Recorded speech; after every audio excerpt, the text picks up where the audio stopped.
for our daily devotion, guys, since napagpalit ko kahapon, 28 yung nabasa ko. So, 28 ngayon, ito na nababasahin ko for January 27. Okay? So, Colossians 3:12-13.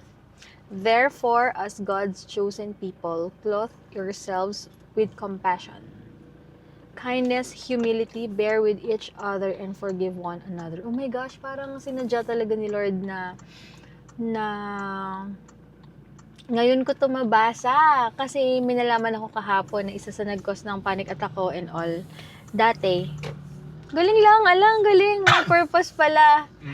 Nalaman ko kagabi na napunta lang sa feed ko na yung isang tao na nagkos ng panic attack ko before is meron na siyang cancer ngayon.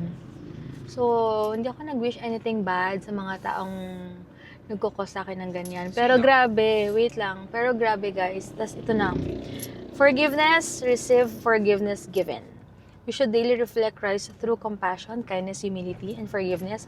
How we live in community shows the world either His image or a distortion of it. Ang galing lang kasi parang di ko napansin na 27 pa lang kahapon, 28 na basa ko. Tapos yung pang 27, iniremind ako ni God na magkaroon ako ng compassion, forgiveness sa mga, kasi syempre sa human being, diba? Parang, to be honest guys, totoo, isipin mo na yan kasi ganyan yung ugali mo, kaya ka nagkaganyan and all. Pero dapat hindi ganun na. Dapat tanggalin natin sa isip natin yun na, yan, sama kasi ng ugali mo, pera lang yan, ganito, ganyan yung ugali mo, kaya yan, deserve, no.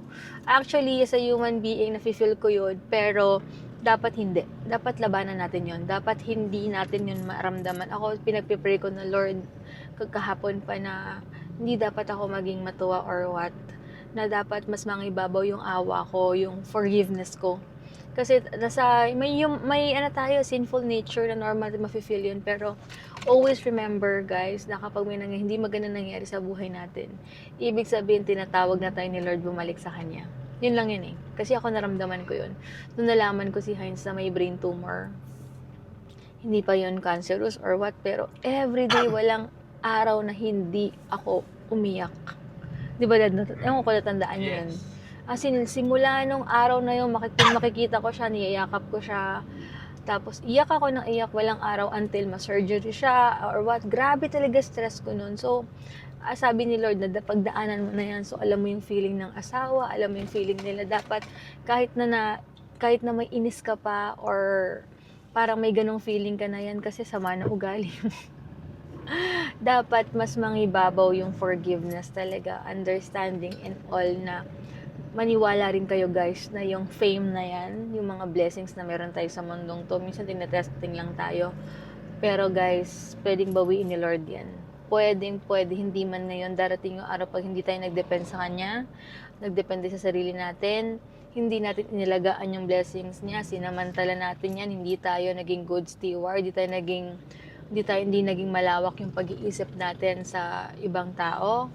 Ginagamit natin yung fame natin, yung blessings natin para isipin natin na, ay, pinagpaguran ko to, deserve ko to, and all, ganyan. Talaga, grabe yung pawis ko dito. Talaga yung buong buhay ko, nagtrabaho. No, guys, may purpose si Lord kung bakit niya binigay yan sa'yo. At yung minsan, deserve mo lang talaga yon kasi naging good steward ka sa Kanya. Pero iba yung blessing na iba na kapag iba yung iniisip mo pag ikaw galing yun sa'yo. No guys, wala tayong ino-own anything sa mundong to. Ingat tayo sa sinasamba natin sa mundong to, yung material things, yung fame and all, kasi isang iglap guys, pwedeng tanggalin ni Lord sa buhay natin yan. So yun lang, I pray na yun nga, bigyan din ako or tayo, nanonood dito, nabigyan tayo ng forgiveness sa heart natin na kapag nakaka-feel tayo ng ganito, dapat Lord, clean my heart and mind din na wag natin to maisip. Dapat mas yung forgiveness yung nangingibabaw kesa sa galit, sa inis or what sa atin sa buhay.